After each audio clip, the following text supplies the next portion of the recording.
I am the Top Gun Maverick of hair loss, and everybody knows this. No one's denying this.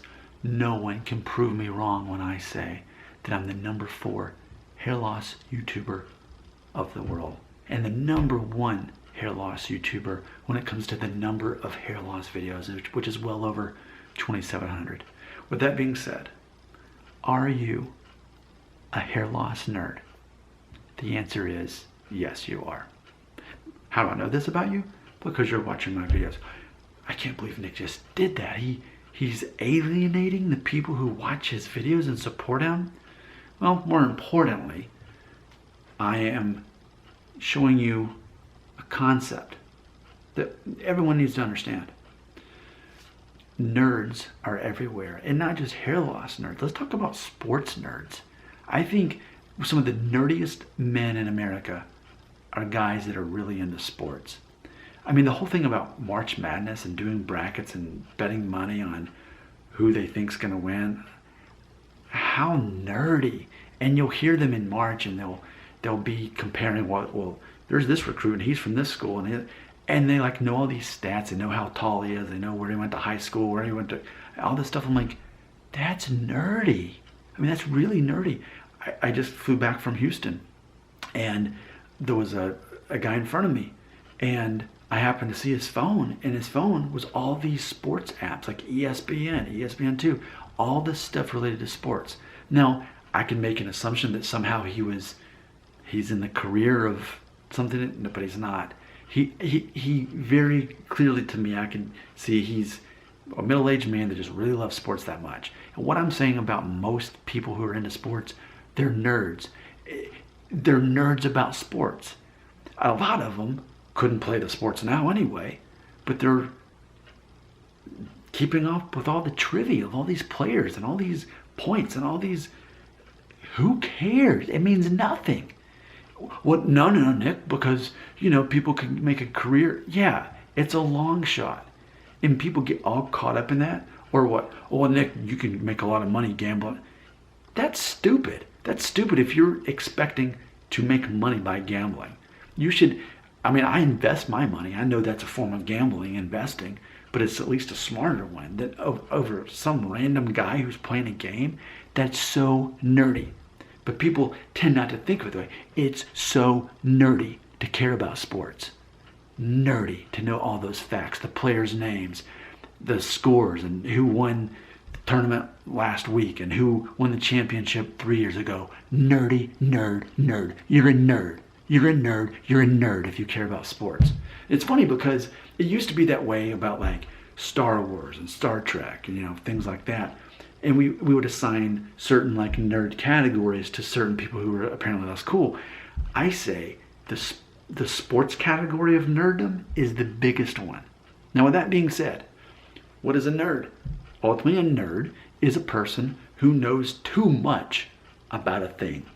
They're too good at knowing stuff about a thing. Specifically, though, therefore, they spend too much time, too much money, and too much energy on that topic.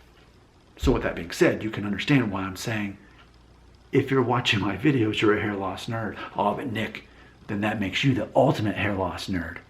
No, see here, that's the thing.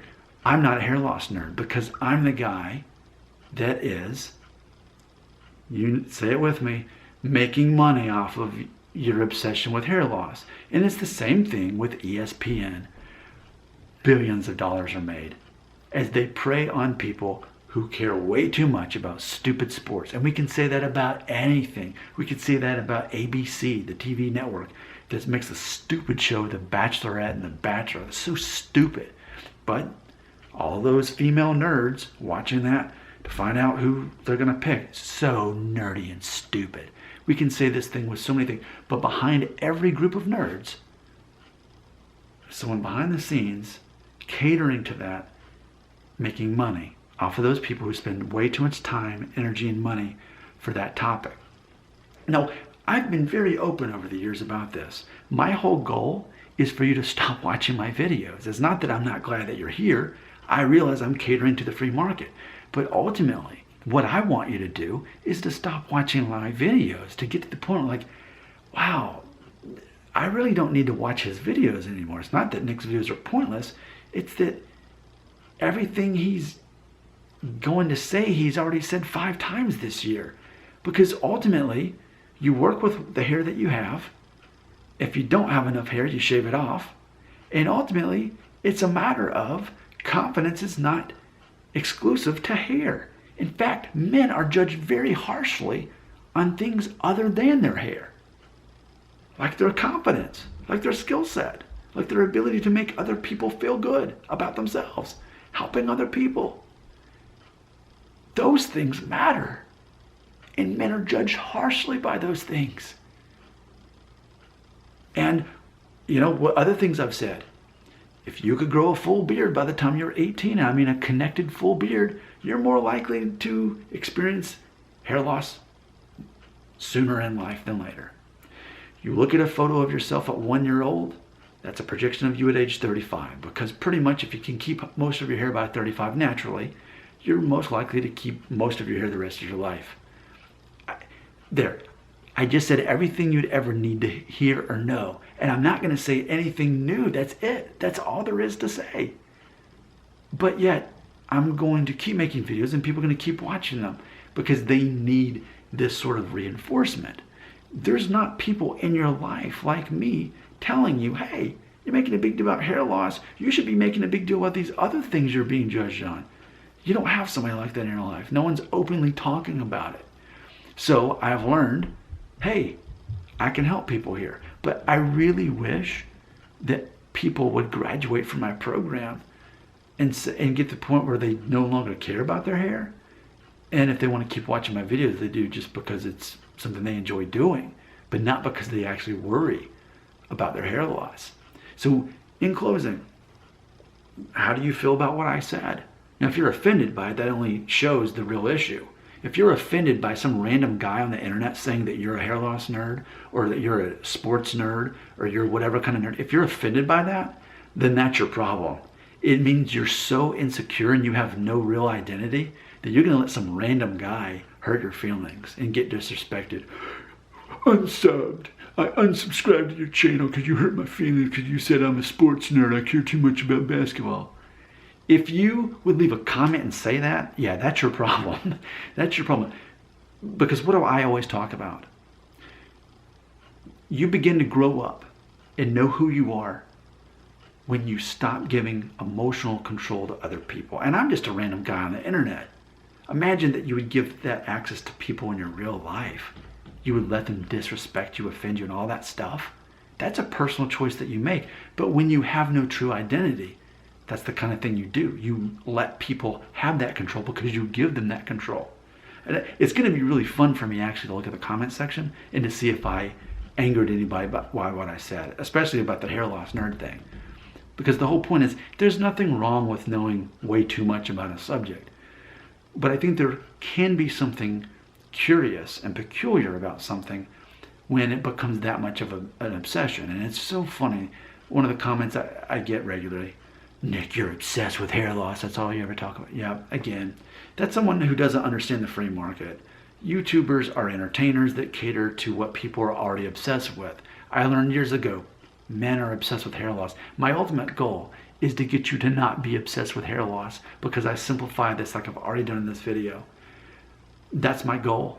My goal is to lose subscribers, to lose viewers. That's my goal. I really want that to happen, but only because people realize they don't need me anymore. They graduate from my program. I want to be the guy that 20 years from now, when you're my age, you'll think, man, Nick talked some sense into me. I wonder what he's doing now because he really helped me. And I watched him for several months and then I realized, okay, I don't need him anymore, and I moved on. Like, that's what I want to happen. I want you to not need me anymore. But I realize ultimately what I'm giving you is emotional support. And I'm tough love. I'll talk to you tough like I did in this video, daring you to get offended, which only proves your real issue is insecurity. Because anybody can say anything they want to me. I'm never going to get offended by something somebody says. On an hourly basis, people tell me on both of my channels, they imply that I'm wrong, immoral, or ignorant about something. and I just don't care because I'm fundamentally a confident person. Okay? So here's the deal. You may be a hair loss nerd. You may spend way too much time watching my videos and know all of my theories inside out. And actually that's okay if you're at this point just watching it for entertainment. Hey, I'm glad you're here. A lot of people do. But if you're the person who is worried about hair loss, despite all we've talked about, that's the problem, which is actually an upcoming video where I'm going to talk about the worst thing about hair loss is that it often doesn't even happen. Your comments, and of course if you want to tell me how offended you were because I called you a basketball nerd, comment goes right there.